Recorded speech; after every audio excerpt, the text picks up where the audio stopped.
Another in the series where I just do first reads. That means I look at a poet's work and I don't know the poet. I'm not familiar with him, or I don't know very much about him. And I just do a first read, so I'm not acting like a teacher or a critic or anything. I'm not, don't have anything brilliant. I'm just enjoying poetry for poetry's sake here, and the initial first love that you come upon a piece with before you have to tear it apart if you're going to teach it or something. If we're going to teach it, I would read it multiple times before coming back to it. So this one today, I'm starting out with a journal, Borderlands Texas Poetry Review. You might wonder why I picked that one already. I'm drawn to Texas work, of course. I went to college in Texas, traveled all over Texas when I was there, so I have some experience with this. The landscape, the people, the history from being there. It's been a long time since I've been back, but there is some connection there. This one, Pablo Miguel Martínez. I don't know Pablo at all. Sorry, Pablo. Hopefully that changes. So I'm just going to approach his work straight up. Señora, Roosevelt visits El West Side. And there's a quotation from Eleanor Roosevelt. Altogether, I feel that I've seen a good deal this morning. March 18th, 1939, from San Antonio's West Side. Eleanor Roosevelt visiting the West Side. I like to look at the poem's format before I look at it. I always wonder why poetry magazines will do double space like this. I don't imagine this was written double space, but who knows? If it was written as to be double spaced, I don't get the point of why you would do that for most poems. I don't know why a journal would still do it. I don't like this thing in the end where they just shove his bio right up against the poem. I think it should be given some space to breathe, but that's okay. I'm not going to read anything about him at all right here before I go through it. So it looks like a fairly traditional oriented poem. Let's see if it has a deep disease city like. No, it's not, nothing.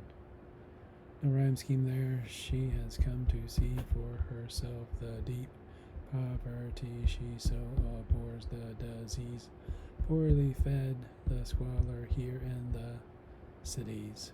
Mexican quarter where too many are like the impoverished in Appalachia.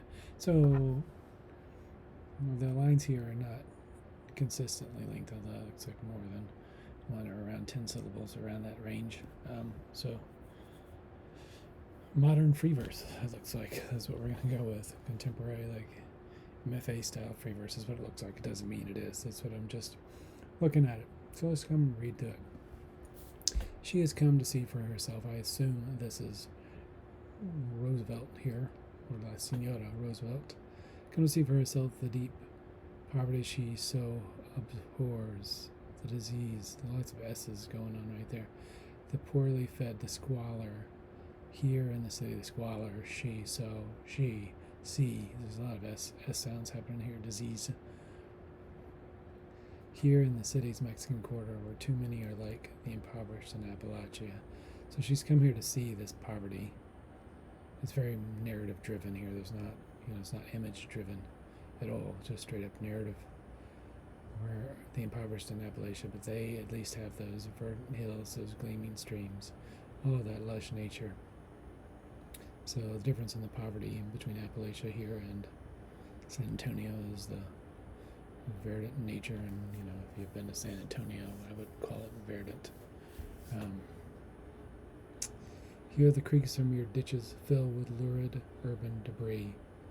Under rickety huts resting on aging posts, young boys toss fruit filled with poison for vermin that scurry away across unpaved streets. This is very dusky image of the city with debris, the kids playing with this fruit filled with poison, the vermin. It's still very narrative. It's not image driven that much, and then the language is pretty simple and straightforward here. She will meet an Italian priest who cares for these brown-skinned olvidados. The long forgotten, it just retranslates it right after that. Olvidado is forgotten. Who have been dealt a raw deal. So it's interesting that she's going to meet an Italian priest and not like a priest who's part of the community necessarily, the one who's come in out from the outside and is trying to care for people who have been given a raw deal. That's the first part. Like I said, this one is very narrative driven. I mean, the language is pretty straightforward. There's some like repeating the build up in this first stanza with like here in the states of Mexico where too many are like the impoverished people, but they at least have those verdant hills, those glistening streams, all that lush nature. So this kind of repetition to build up the difference between what's nice there, at least for the poor, versus here where it's filled with litter debris under rickety huts, and the vermin, right? So quite different here, image here. And you have the president's wife coming to see this in here. On this, and then there's a dot on this delightful warm March morning. And so the language shifts here. On the beginning part of this, there's nothing delightful about it. In this delightful warm March morning, I have seen another. I like the March morning. It's a nice play right there. I have seen another America, and I am not proud. This is Roosevelt talking. It looks like here, like we've shifted voices. We have the narrator setting up the scene, and here we actually have her speaking. There's a good deal of work to be done, Franklin, where I have seen much that troubles me, much that cleaves at the spirit. The repetition here, that's kind of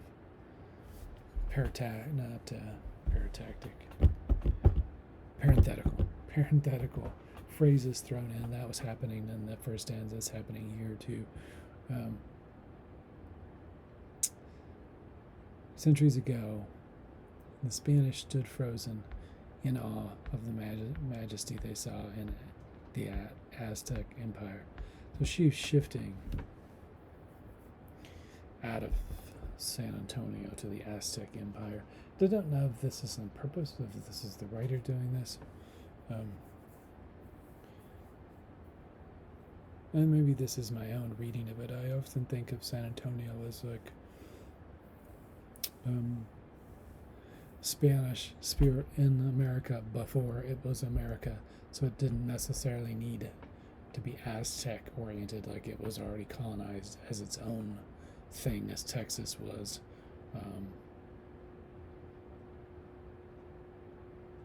I suspect a lot of that spread north. I'd have to look in the history of that, whether it was a separate colonizing or spreading north of the colonizing. I've always thought of it as separate one, as separate groups.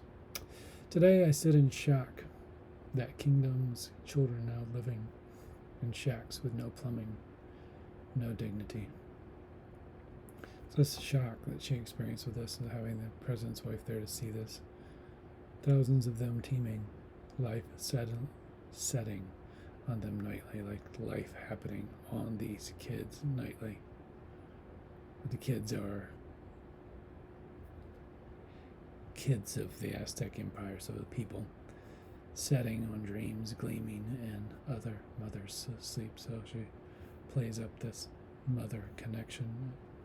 Their mothers dreaming of this, and it's not a good dream. Here, this, just like the first part, is very narrative. It's not image driven.